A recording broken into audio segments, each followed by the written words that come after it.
Tere, härra Mart Kaur, Otepää suurim fänn. Kuidas te jäite mänguga rahule? Me võitsime Sauet 10-3.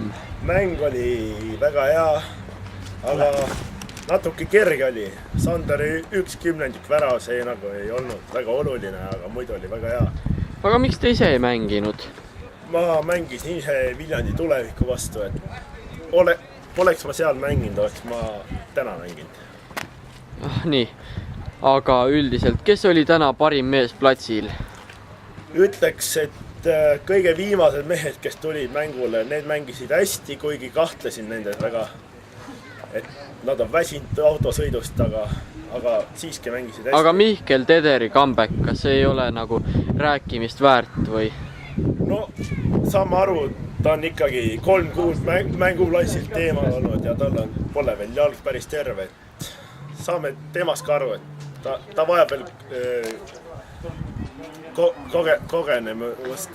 Jaa, seda küll.